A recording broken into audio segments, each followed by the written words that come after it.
But yeah, it's still going. So anyway, that's new.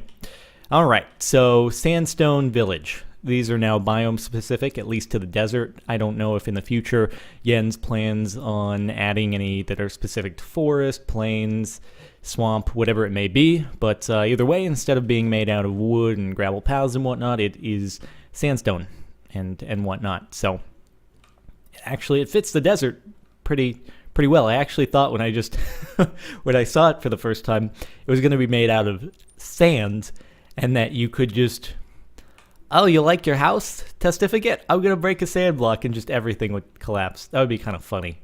I'm not going to lie. Either way, I don't know what these guys are doing. They're freaking out. I don't know if they're trying to get inside this house and they don't realize that it's 2 blocks above the ground. But they're trying to get into it.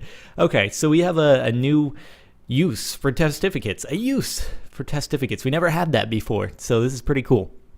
If you right-click on one, it brings up a menu. So this guy, if I want to do business with him, I don't even know which one he is anymore because they're like 27,000 right in front of me. I could put 16 chickens in. Actually, I would say let's do it, except, okay, here we go. So this one uses an emerald. I have an emerald in my inventory. So what they'll do is you can put in some naturally occurring resource.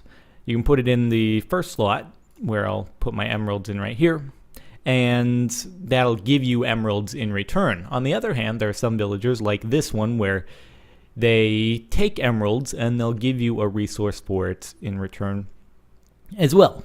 So anyway, let's put 1 emerald in here, and out pops 4 bread. So finally, very cool use for testificates with a whole sort of trading system, and maybe eventually they'll provide items that you couldn't get anywhere else, which I think would be kind of cool. And I'm not sure why he's regenning stuff. I guess that's the particle effect that happens when you trade. Okay, so anyway, you're like, whoa, what are these emeralds? I've never seen those before. So they come from this block, which is the emerald orb block. It's red. I don't know why it's red, but it's red. And it gives you emeralds. Obviously, I'm in creative right now, so if I break it, nothing's going to happen. But if you destroyed it with a pickaxe in survival mode, then you're going to get some emeralds. And then you go and you can use these emeralds in order to trade with the local people and get yourself some apples. And get yourself... So you can give him wool in order to get emerald. I don't know which one he is. Oh, there he is. Well, anyway. There's the trading particle effect again. I guess that's what that is. Okay, so 3 emeralds, and apparently I don't get anything. Why are you cheating me? Why are you doing that? There we go. Okay, perhaps a few kinks to work out here and there. But either way, that is the basic gist of the whole trading system and whatnot. All right, so before we skip and jump and hop to a pyramid or something like that, or some other new stuff, let us make an ender chest, actually. So that is made by surrounding an Eye of Ender. Let me go ahead and grab that with 8 obsidian. So if we grab a stack there, go into a workbench and Eye of Ender. 1, 2, 3, 4, 5, 6, 7, 8.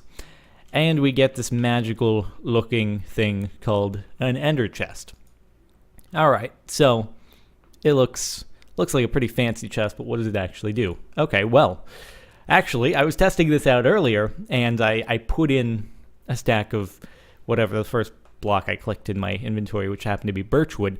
I put it in there, and it basically creates this, you could almost call it the internet of of resources. If the internet was able to deliver things that weren't just bits of 1s and 0s and actual physical items and like teleport them to you, it's basically the internet of resources. So let's go ahead and place down another ender chest over here. We'll fill it up with our emeralds for the time being. Okay, so our emeralds are in there. Come over here. Our emeralds are in there too. Put our birchwood back in. Come over here and birchwood. Whoa, that's fancy. Okay, so I didn't mean to punch you, you got in the way, I'm sorry. If you destroy the chest, you would expect the stuff to come out, but it doesn't.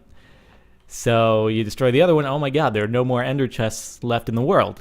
but the items placed one down, they're still there. So it's cloud storage for your resources. That's kind of cool. So I guess if you if you don't want to ever have the chance of a creeper blowing something up or you dying and losing it, for your very most valuable items, cloud storage, and you'll never be without them again. All right, so at this point I'm going to go and try to find a pyramid, actually. I'm not going to say any more about it until we actually get there.